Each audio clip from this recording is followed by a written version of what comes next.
So, folks, we have to talk about Donald Trump yet again, because why not?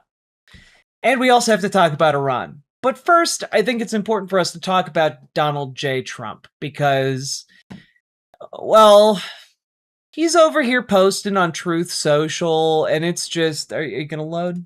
Okay, he's just so excited about this new pool, the Jack, reflecting it's pool. actually more insane. People say the sky being purple at all means they're pushing a trans agenda.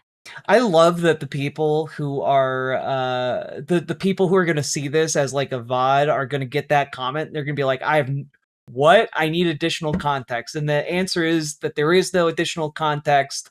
People just be mad about having to see colors that remind them trans people exist. Happy Pride Month. Sorry, we're going to continue existing.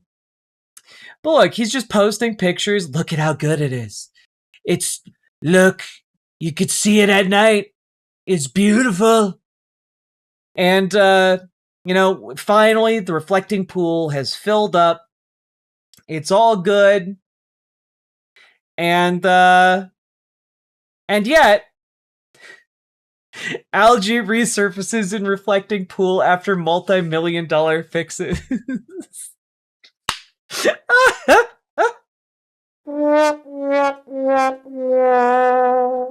Like, his pride and joy, dog. The entirety of what he's been living for like weeks has been this goddamn reflecting pool.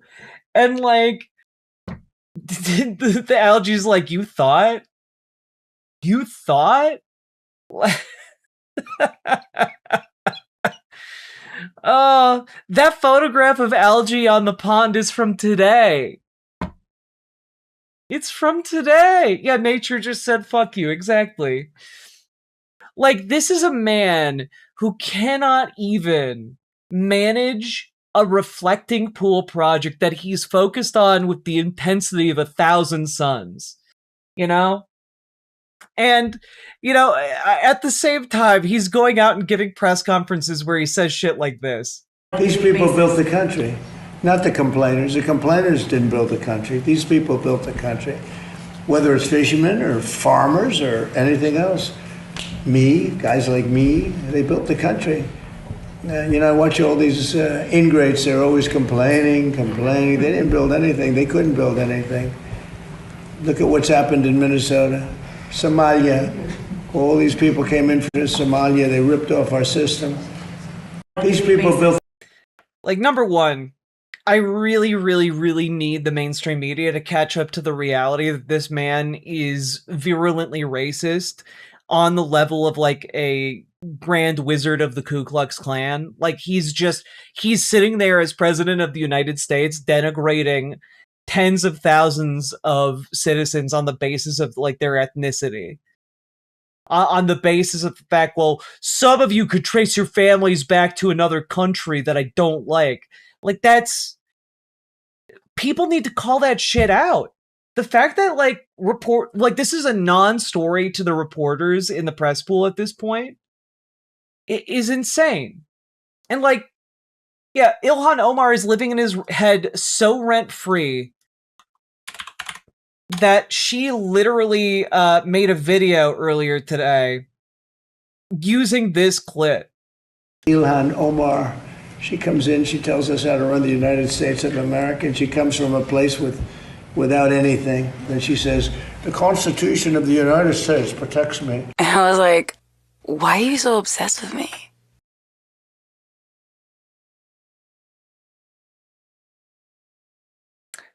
Not gonna get DMCA'd today, though. But genuinely, just gutter racism from the president of the United States on the basis of ethnicity. It's disgusting. It's truly disgusting, and frankly disqualifying for any kind of position of authority or power. And also, again, the idea, people like me, we built this country. Dude, you couldn't even build a fucking reflecting pool. You couldn't build a pool. You spent tens of millions of dollars on a goddamn pool. And you were like, it's gonna be the cleanest water to ever exist. And now day one, it's full of algae. Because you built a pool in a goddamn swamp. Yeah, dude couldn't even build and keep a casino in business. Then he goes off on his Truth Social and is just like, these are the weapons we seized from Mexican cartels. They're killing thousands of Americans each and every year. President Donald J. Trump. And I'm just like, I gotta be completely honest with you guys. This collection of guns, if it ever finishes loading, because Truth Social is a vibe-coded piece of shit. There we go. This is not a large... Look at all the guns we got from the Mexican cartels. That's not a large amount of guns, chat. Like, this is smaller than the average, like, liberal armory, let alone the average conservative, like, stockpile. Like, this is like your average, like, suburban mom in Florida. Average suburban single mom in Florida has this many guns. This is the armory of the average American that needs, a high-powered weapon for the 40 to 50 feral hogs, you know? And, like, I don't know, if the fact that the president of the United States is like, look at that, we got all the criminals' guns, look at how many guns there are. And it's just like, you just don't understand even conservatives in the country. You don't understand the dipshits you've like scammed into supporting you. It's crazy. Absolutely insane. And then he goes through with, he's like, oh, but also we're so tough. We're so tough. This Sunday night, during the historic Freedom 250 UFC fight at the White House, the Department of War, which, by the way, apparently the UFC arena they constructed by the White House has lighting that is so bright, it's blinding pilots that are trying to make landings nearby. Cool. Just exactly what you want when your administration has seen multiple air traffic accidents over the last 2 years. The Department of War will debut their first TV ad entitled Peace Through Strength. Let's take a look. America's military is unmatched. Projecting power, denying passage to adversaries, and protecting our interest at the time and place of our choosing. Man, I love when the US military tries to recruit people by shooting what looks and sounds like a goddamn horror film. America is winning. We will measure our success not only... Like it's genuinely like you're watching an episode of The Boys not knowing that a character's about to have a villain turn, and like, oh, this is the part where Homelander, like, vaporizes a crowd of people. This is how it would be framed. By the battles we win, but also by the wars we end, and perhaps most importantly, the wars we never... Why'd they pick the music? They think it makes them look cool. Strength. The branch of our armed forces is setting records for recruitment. Through our power and might, we will lead the world to peace. Our friends will respect us, our enemies will fear us, and the whole world will admire the unrivaled greatness of the United States military. If you attack the United States of America, we will hunt you down and... What the fuck? Decisively, devastatingly, and... This is genuinely the kind of framing and music you would put behind a scene of, like, an imperial fascist firing the Death Star to blow up a civilian, helpless planet. Without mercy.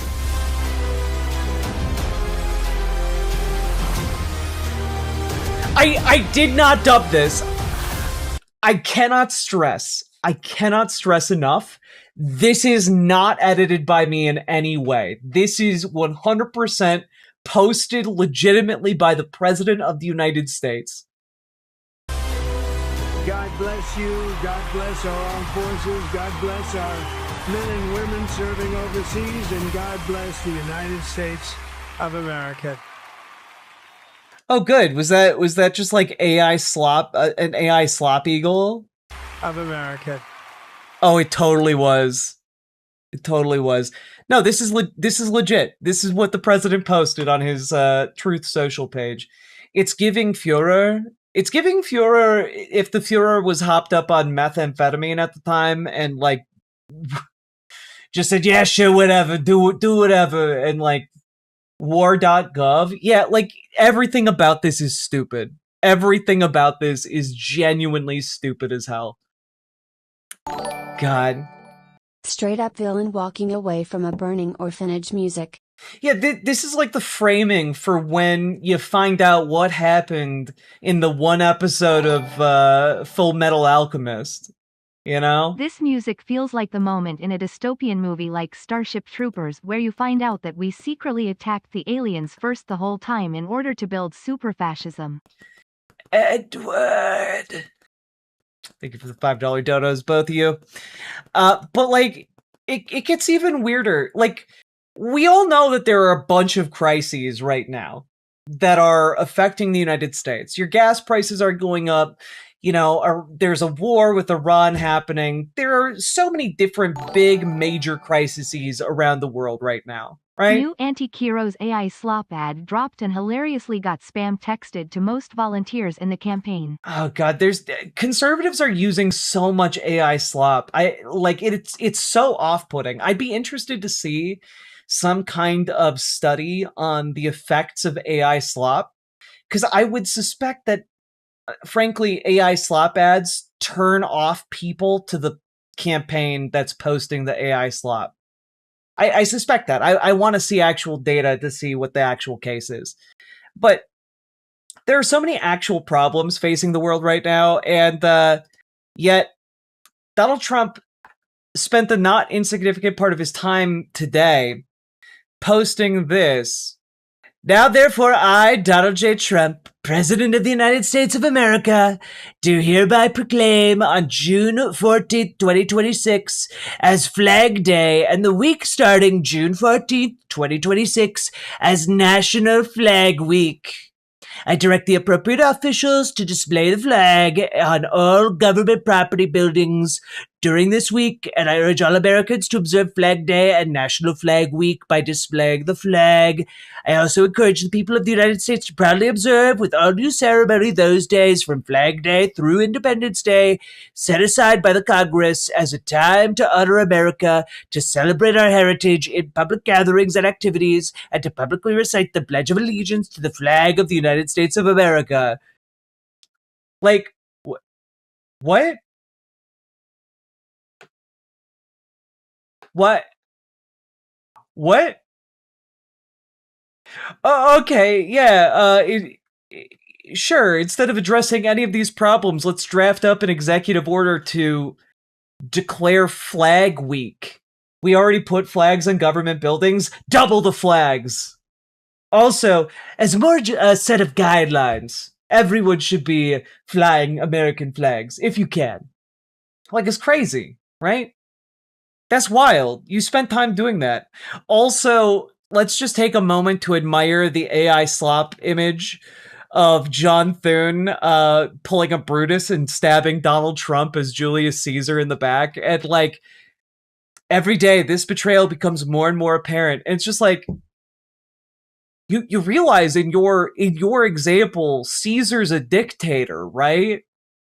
Like in the story of like Julius Caesar's murder at the hands of the Senate, it's good to kill the tyrant. Like that, the betrayal was a good thing. Now, all of that, I want you to understand, is important context because we are also seeing Donald Trump in the middle of all of these posts about his little pet issues that he's heavily focused on the most, then posts, the terms that Iran leaked out to the fake news have nothing to do with the terms that were agreed to in writing. What they said, including their weak and pathetic statement on having a deal, bears no relation to the truth. Very dishonorable people to deal with. With them, there's no such thing as dealing in good faith. Amazing! Also, their totally rebuffed drone attack last night against Indian ships leaving the Hormuz Strait is totally unacceptable. They better get their act together and fast. President Donald J. Trump. And it's just like, so Trump here is mad that the news is reporting some of the details of a supposed tentative agreement between the United States and Iran.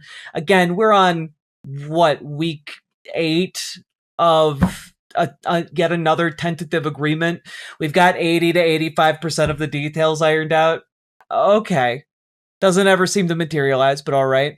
And the question is, why would he be so concerned about drone attacks on Indian shipping vessels, right? This doesn't seem like something he would usually talk about because he doesn't care about Indian people. However, it's probably due to this. Fury in India as its sailors become collateral damage in Trump's war with Iran. Infrastructure Week is back, baby. Indeed, Anime Sidekick Gal. Thank you for the $5 super chat. What happened here was that the United States struck Indian shipping vessels, or a shipping vessel rather, that had Indian citizens on it, and killed 3 of them in a strike. So the reason he's talking about like thwarting an attack on Indian shipping vessels is so that he can try to smooth over things with India, because folks in India are incensed over this.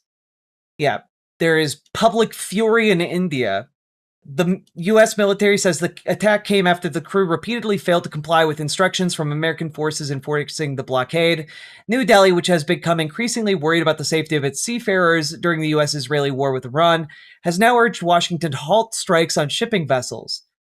The attacks that are happening must stop. Modi, who's not commented publicly on the deaths, is coming under pressure from some unions to denounce the attack. When a foreign military kills Indian workers in international waters, the government of India must speak loudly and firmly, India's Center of Indian Trade Unionists said in a statement on Friday. And the families want answers, of course. I have only one demand: that my son's remains be brought back. I want to know what happened in his last moments. Was he given any rescue assistance? What circumstances led to the deaths of the 3 crew members from our country? And, India is one of the largest suppliers of merchant marine labor, with more than 300,000 seafarers globally. Yeah, it's not great. The impression is folks in India are really fucking pissed off about this. And rightfully so. Right? Now, what's all this about, like, the actual relations? Like, what is happening right now between the United States and Iran? Well, according to the Pakistani mediators, the Islamabad Memorandum of Understanding has never been closer. Pending its finalization, the media should refrain from entering speculation about its content. In line with our responsible and transparent approach, all details will be shared with the public in due course. And it's like, okay, but also we are getting more information, right?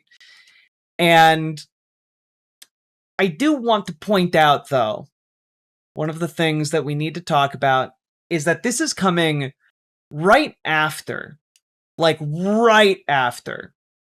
Donald Trump realized something I talked about weeks ago, which is that Iran, along with their Yemeni allies, the Houthis, has the ability to lock down not just the Strait of Hormuz. They can also lock down the Bab al-Mandeb Strait. Now, the Bab al-Mandeb is the part that is between Yemen and the Horn of Africa. And through that particular strait, around 10% of global trade flows. The Houthis have the capability of locking down that strait if they so choose. And one of the things that the Houthis have been doing is keeping an eye on what happens now with Iran and the Strait of Hormuz. Because whatever winds up happening is going to be a model that they pursue in order to obtain diplomatic and economic and military power. And it's worth noting that Iran, starting about a week ago, started explicitly talking about the Bab al-Mandeb Strait, which is something that they had only been intimating in the past. Now they are explicitly saying it. Iran discussed the new security belt that ranges from the Strait of Hormuz to the Bab al-Mandeb Strait. According to Iran's official IRNA agency, Khani said allied groups across the region have shown deeper coordination, particularly after recent actions from Yemen. And that is the big key word there. And it's worth noting, this has not gone unnoticed. The Washington Institute for Near East Policy is not a particularly left-leaning organization, as far as I am aware. But how the looming Houthi threat could turn the Iran war.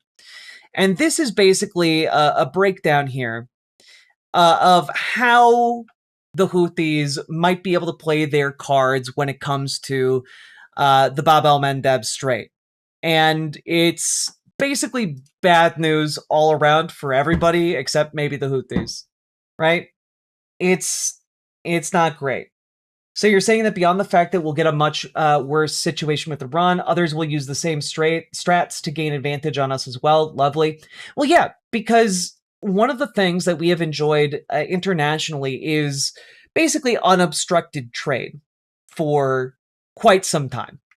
And what winds up happening is that once Iran is able to do and hold a chokehold like the Strait of Hormuz, other countries start looking at what chokeholds they might have in event of aggression from a powerful foe, or in their own self-interest in order to bolster their economic coffers, stuff like that, right? So all of this to say, while the Houthis don't want to tangle with the United States in the same way that Iran is currently tangling with the United States, they do have options on the table to make it extremely painful to mess with them. And insofar as the Houthis probably aren't going to be able to get their hands on a nuclear weapon at any point, having a trump card to play, like a military plan to lock down the strait, the Bab al-Mandeb Strait, that's going to be a pretty important thing for them going forward as well. And testing it to aid Iran might, in fact, be something that they're very interested in doing, just to kind of prove the theory, as it were. All of this being said, Donald Trump is just kind of delusionally trying to lie his way through all of his press appearances. Here he is talking about the current status of the Strait of Hormuz. The strait is open, but the straits have been open for a number of months already, and you just didn't know about it. You as reporters weren't able to get it. I just announced yesterday that we brought a lot of ships through, and nobody knew about it. I guess we did a pretty good job, Peter, right? But we brought many ships across, and millions, hundreds of millions of barrels of oil were brought across. The strait is open. So, despite the fact that the straits have been locked down, Donald Trump is trying to say they've been open the entire time. They've been open the entire time. I don't know what you're talking about. He is trying to spread delusion. There's no other explanation for it other than he's just completely lost it. He's either completely off the grid, completely insane, and should be removed immediately from power, or he's just lying through his teeth, hoping that idiots in the MAGA base will just be like, yeah, no, it's totally been open, probably, I guess. That's why my gas prices went up, because it's been open the entire time. Actually, the straits are in the closet. Got him, Nathan. Thank you very much for the $5 dono. Now, all of this to say, they are trying to allege that there is a very, very, very imminent deal on the table. And maybe there is. Maybe there is. However, I think it's worth pointing out a couple of things. Number one, just a few hours ago, the United States shot down multiple Iranian attack drones in the Strait of Hormuz. So that seems to be an indicator that maybe things aren't as close to being signed as one might hope. And also worth pointing out that while what we're looking at apparently isn't like an end to the war exactly, it's apparently more the US and Iran have agreed to wording of a deal to end the war, but that's not exactly agreeing on a deal to end the war, is it? Like, this actually seems like we are splitting some hairs here in terms of the wording that is being used. But I also want to reiterate the same problem that has been the case the entire time, which is that the agreement between the United States and Iran, which is supposedly supposed to be binding on Israel, also requires Israel's cooperation. And it's worth noting that Israel has been doing everything in its power to escalate tensions, right? So this is from just a couple of days ago. Israel's strike on Iran's vital Mashahar petrochemical complex. It is one of the most important hubs for chemical production in Iran, and the damage to facilities like this stand to be incalculable, right? It stands to be like something truly enormous. And you also have stories like this popping out. Behind the scenes, how Israel and Iran nearly pulled Trump back to war, which, number one, no one should ever trust Axios' reporting on this. They seem to be constantly pushing this narrative that Donald Trump doesn't want to be at war, but he just keeps getting pulled back in.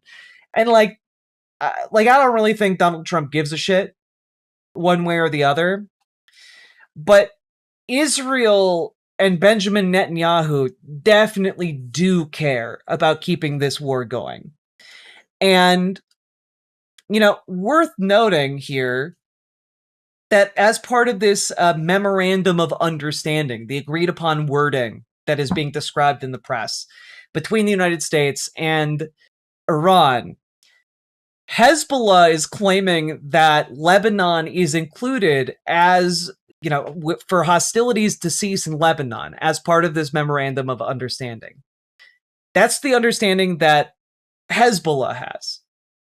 Hassan, not the same Hassan that streams, also said Iranian officials told Hezbollah that the memorandum of understanding requires Israel to withdraw from Lebanese territories. Now, that would be a huge win if true and if enforced. And that is a big, big if, in part because we're getting stories like this from like an hour ago. Israel issues forced displacement orders for 20 Lebanese towns and villages. So, that doesn't really seem like they are at all interested in moving back, retreating, stopping their war of aggression. That actually seems like the opposite. That seems like an escalation, right? And in particular, it seems like an escalation in response to potential, progress towards a memorandum of understanding that may include something like that. But there are other parts of this agreement that are coming out that seem to be incredibly, incredibly unpalatable to the United States and to, frankly, mostly to the United States. Like, everything that has come out so far seems to be things that in the past Donald Trump has simply vetoed and said, no, we're not, absolutely not doing that.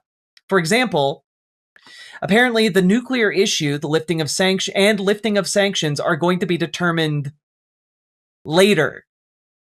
Because what the memorandum of understanding is basically just setting forth a prolonged ceasefire with an option to continue, which isn't in fact an end to the conflict, and the final agreement will be whatever is decided when it comes to, nuclear weapons and sanctions. So this all just seems like you have recreated an exponentially worse version of the JCPOA. Donald Trump, no matter what he does here now, is going to look like the biggest fucking loser. And not only that, this was really interesting. This is the most interesting part to me. The Strait of Hormuz will not return to pre-war era, according to the Iranian foreign minister. He's who called, again, the Strait of Hormuz the most important deterrent tool in Iran. The administration of the Strait of Hormuz will not return to the way it was before the war, adding the waterways under the sovereignty of Iran and Oman. On payments, Aragchi says the strait was free for many years. It will no longer be like that. The services will be charged. He says if what is stated in the Memorandum of Understanding is not implemented, negotiations for a final agreement will not take place.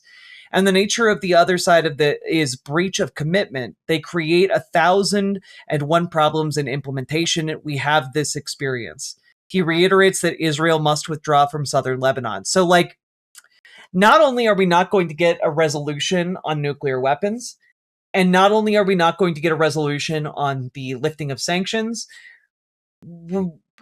apparently we're also either not going to have any kind of memorandum of understanding, or Iran will be able to charge fees on vessels passing through the Strait of Hormuz.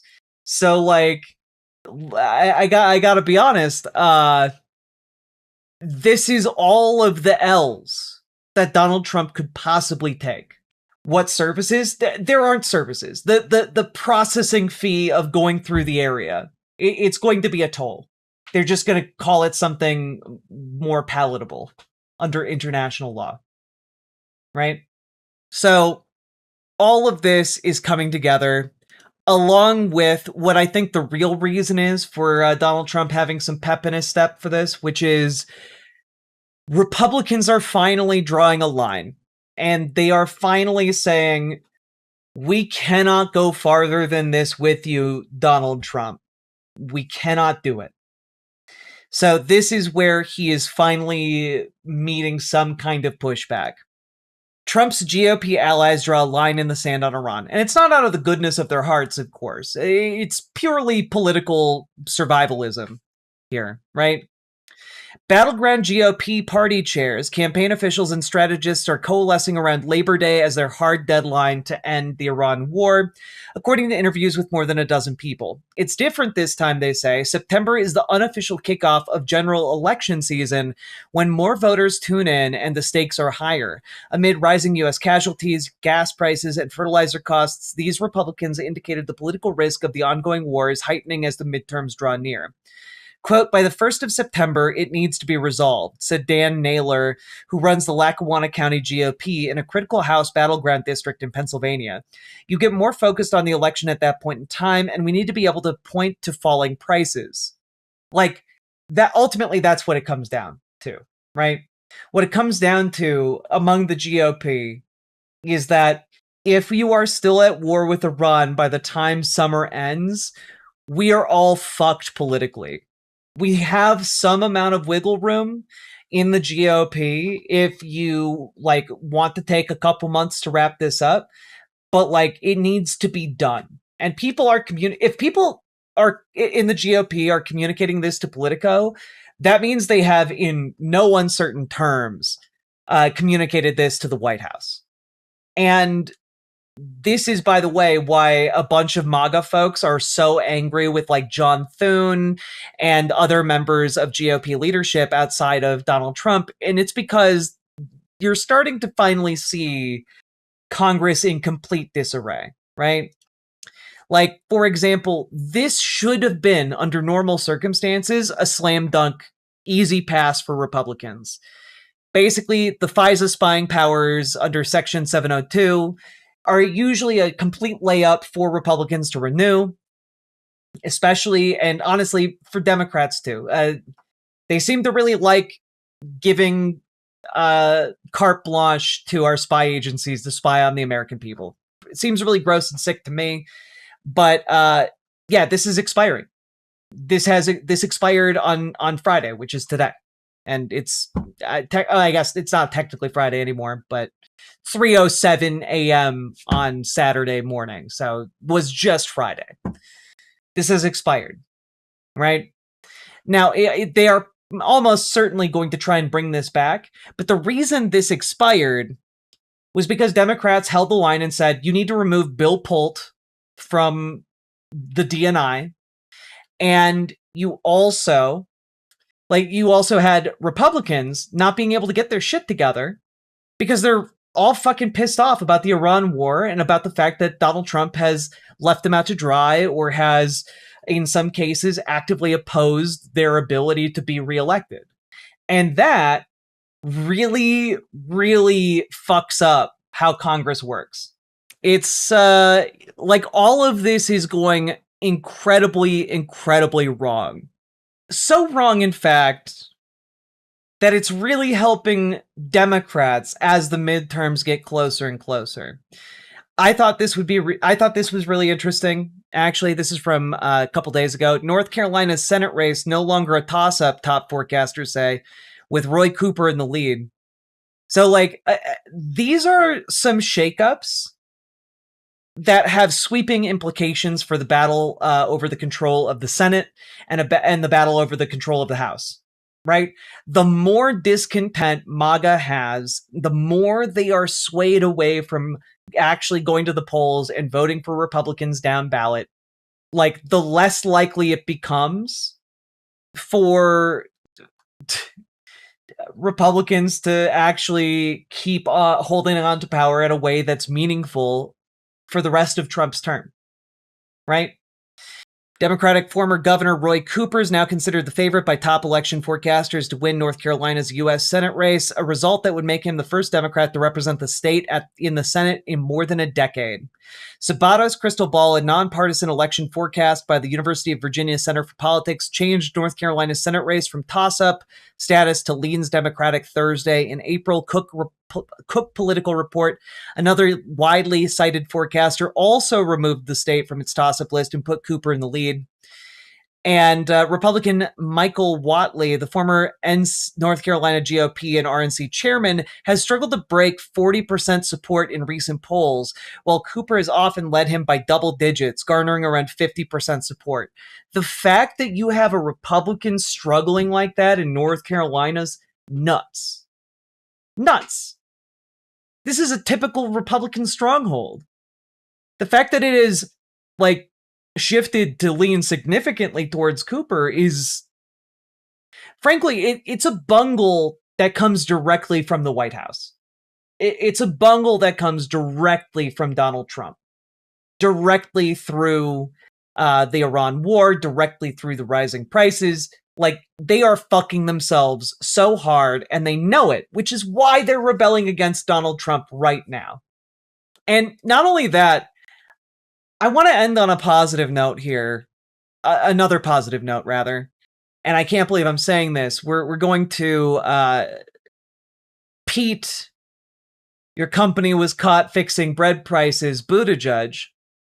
And here is where Mayor Pete, the centrist Dem of all centrist Dems, is right now when it comes to talking about where we need to go in America going forward.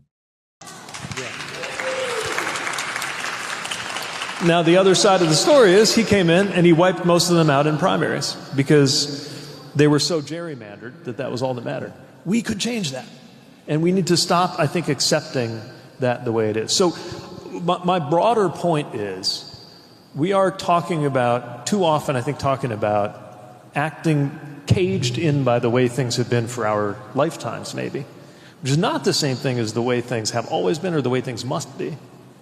And here we sit in a country that's got the wrong number of people on the Supreme Court, possibly the wrong number of representatives in the House of Representatives. And by the way, when you consider the disenfranchisement of the people of D.C., we have the wrong number of states in the United States. We should take those big swings. You know, that's radical stuff you're talking about right here. when you have fucked up, when Pete Buttigieg, centrist of centrists, a guy who literally worked for a firm that was fixing bread prices, when he's on stage feeling comfortable enough with where the general electorate is, because he's obviously going to try and run in 2028, and he's comfortable enough to talk about packing the court, to talk about changing the number of seats in the House of Representatives, and also adding states. That's a big deal. That's a very big deal, because I think what it means is that there is more than enough room to the left of Mayor Pete for folks to maneuver successfully. Because I think for a lot of people, just kind of vaguely gesturing in this direction isn't good enough. Like, he thought he was being clever with that, and he just wasn't, you know? I just think that this is a really, really positive sign. I'm not here to defend Mayor Pete, quite the contrary. But also, I am here to say the fact that that's where centrists are in the Democratic Party right now is an incredibly good sign for anyone who would want to run as an actual leftist in the race. Right now, I gotta be honest, the only person, as I've been saying, that I see positioned to do that is AOC in 2028. And I'm really excited to get through the midterms, in part because I want to see her announce. I want to see her announce that she's running, because a lot of the stars seem to have aligned, and I think she's going for it. Okay? I think she's going for it. I missed it when stream crashed. What did Pete do? Pete, one, doesn't have a ton of political experience. When he was mayor of a town, he was a mayor in a centrist sense. He was a centrist Dem. He's a bog standard centrist dude, right? And he ran that way in, was it 2020? And then he became transportation secretary and got a bit of experience under his belt, did some good stuff, did some good work as like a high level bureaucrat. But like, I look at him and I see corporate drone. I look at him and I do not see interesting or exciting policy that will be sufficient to get us out of the massive, massive hole we're all like collected in right now. He did okay there. Yeah, he did okay as like transportation secretary. You know, he did fine. He like fought against like stupid fees when traveling by airline, and like that's great. I think we needed a lot more than that, but like as far as like did he do anything overtly objectionable other than squander time? I guess not. Unlike the current transportation secretary who fucked off and filmed a YouTube series for 8 months instead of doing his goddamn job. All that being said, folks, I think Donald Trump is beginning to crash and burn here in this administration. He's becoming more virulently racist as time goes on, or at least more comfortable being so. And I think that's an indicator also of his declining mental state. And yet he is tasked with negotiating the end of a war. And I just don't believe in his ability to be consistent in that regard in any capacity. So I'm not going to hold my breath for any kind of actual end to the conflict. But I am going to hope that going forward, all of his fuck-ups make it easier for Democrats to win. So, all that being said, if you got anything out of this, hit the like button, hit the subscribe button, hit the follow button, leave a comment, let me know what you thought about Pete Buttigieg, let me know what you think about Donald Trump's current mental state. Leave a comment. Comments really important, helping the algorithm.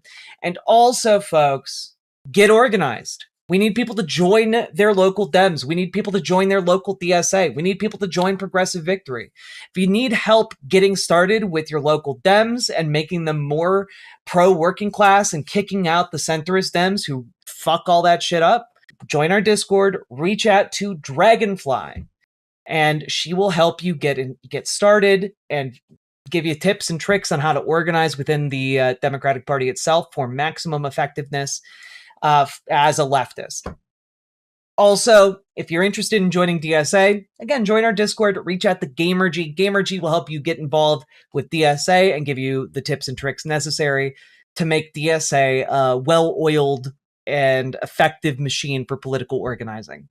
So, all that being said, last but not least, check out ImogeneOlivia.com. Gender euphoric lingerie designed from the ground up for trans femmes, also tested with cis men, cis women, non-binary folks. It is comfortable, sexy lingerie that's non-tucking. ImogeneOlivia.com. Check it out. Link down in the doobly-doo. Let's keep on going. Riverboat deck is coming to town. All the viewers gather round. Twitch and YouTube and swishy streams. All that content is bursting the scenes. Politics, gaming, and plenty more. Your sense of fashion you'll adore. So grab your stuff and hop aboard. We're going straight to Jack's Discord.